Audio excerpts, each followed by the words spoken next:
আমার সুমন স্যার ঢাকা থেকে খাঁটি দধি মিষ্টান্ন এনেছে, আপনাদের জন্য পাঠিয়েছে।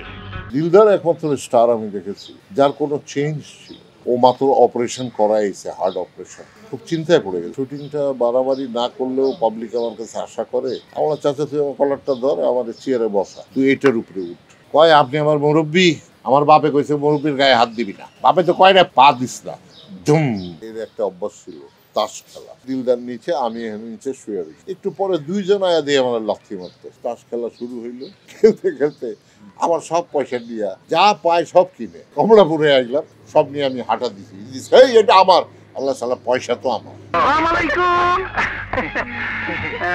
মিষ্টি দাদা, মিষ্টি আমার খুব পছন্দ।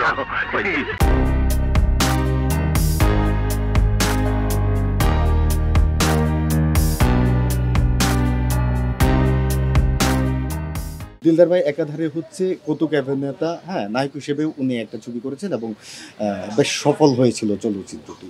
হ্যাঁ, ওনার সফলতার মূল চাবিকাঠি কি, আপনি মানে আপনার কি মনে হয়? দিলদার অনেক ভালো মানুষ ছিল, আর ভালো মানুষ হলে আল্লাহ কাউকে ঠকান না। কথাটা বুঝছো? রিয়েলি ভালো মানুষ ছিল। আমি অনেক লোকরে দেখছি বা হিরো টিরো কমেডিয়ানরা হয়ে গেলে এই যে হাঁটা চলা কথা বলা চেঞ্জ হয়ে যায়, কিন্তু দিলদার একমাত্র স্টার আমি দেখেছি যার কোনো চেঞ্জ ছিল। সে কখনো বুঝতেই পারে না বা বুঝতে দেয় নাই যে আমি একা একা। এটা হচ্ছে মূল কারণ। অনেক মেহনত করতাম আমরা। যেমন এই 2 নম্বর ফ্লোরের কথা বলি, এক কারজানি ছবি করতেছিলাম, আমি ভিলেন পার্টি, ও হচ্ছে হিরোর পার্টি, এনক্লাইভার। ও মাত্র অপারেশন করাইছে, হার্ট অপারেশন। তো ডক্টর তো হাঁটতে নিষেধ করছে, সেট ফেটে যাবে। খুব চিন্তায় পড়ে গেছে। আমি চাচা বলতাম, কি হয়েছে চাচা? কয় না, শুটিংটা বাড়াবাড়ি না করলেও পাবলিক আমার কাছে আশা করে, আমার সাথে ওর মারামারি, আর না করলে কেমন হয়। আমরা তুই করবি। পরে আমরা একটা সিকোয়েন্স মানে খাড়াই বানায় নিলাম। আমার আবার আছে, খাড়াইয়া বানায় নিলাম। আমরা চাচা তুই আমার কলারটা ধর, আমাদের চেয়ারে বসা, তুই এটার উপরে উঠ। কয় আপনি আমার মুরব্বী, আমার বাপে কইছে মুরব্বীর গায়ে হাত দিবি না। বাপে তো কয় না পায়ে হাত দিম, পা দিস না। ধুম ধাম, এই পাবলিক খাইছে। এরকম দিলদার অনেক লিবারাল এবং ভালো লোক ছিল। ওনার সঙ্গে মজার কোনো স্মৃতি যদি শেয়ার করেন। আর এর একটা অভ্যাস ছিল তাস খেলা। বুঝছেন, আমরা মামাটি দেশ আউটডোর করে আসতেছি ট্রেনে। ওই একটাই রুম ছিল, ওই এই সাইডে 2টা, এই সাইডে 1টা। তা আমি এই সাইডটা নিছি, ইদ্রিস ভাই ছিল, আল্লাহ উনিও বেশ নসিব করে। উপরে দিলদার নিচে, আমি এখানে নিচে শুয়ে রয়েছি। একটু পরে দুইজন আয়া দিয়ে আমার লাথি মারতেছে। ওট, আর কি হয়েছে? প্লেয়ার পাই না। তাস খেলা শুরু হইল। তারপরে ইদ্রিস তাসে খুব লাগছিল। খেলতে খেলতে আমার সব পয়সা দিয়া ও যে স্টেশন আসে চাপাতে আসে, দেখি এ আছে কি যা পায় সব কিনে, আর আমি হাঁটতেছি।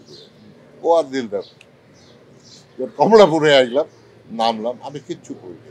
যে ব্যাগে রাখছিল চাপাতা মাপাতা যা কিনছিল সব নিয়ে আমি হাঁটা দিছি, এই এটা আমার।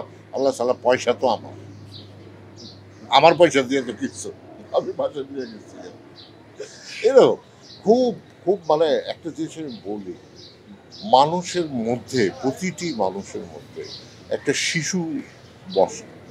এই শিশুটা যতদিন আপনার জাগ্রত থাকবে, এতদিন ওই লোকটি কোনো ক্রাইম করতে পারবে না, কাউকে খুন করতে পারবে না, কাউকে অমঙ্গল চাইবে।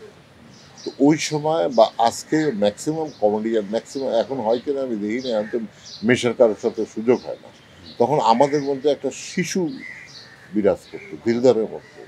এই ওয়াকিল তো কান ধরে কানছে যে আপনাদের 3জনকে নেওয়া যাবে না এক ছবিতে, এই মাঠের মধ্যে শুটিং, এই মারামারি ধরাধরি, মানে বাচ্চারা যা করে আমরা তাই করতাম।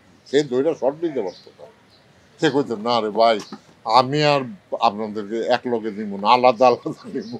এরকম। তার দর্শকদের উদ্দেশ্যে যদি কিছু বলেন। কি বলবো তার দর্শকের উদ্দেশ্যে? একটাই জিনিস এখন দর্শকের উদ্দেশ্যে বলছি, আপনাদেরকে অনেক আনন্দ দিয়েছে দিলদার, অনেক অনেক। এবং বাংলাদেশে আমি বলবো যে অনেক ভালো মানুষ ছিল। আপনারা তো মেশেন নাই, আমি মিশছি। আপনারা ওনাদের জন্য দোয়া চান, আল্লাহ যেন ওনাকে মাফ করে দেয়, ওনার মাগফিরাত হয়ে যায়, হাসরের দিন নবীজি যেন তার সাফাত দেন। এইটাই আমি বলতে পারি দর্শকদের জন্য। এছাড়া তো আর সে নাই যে বলবে আর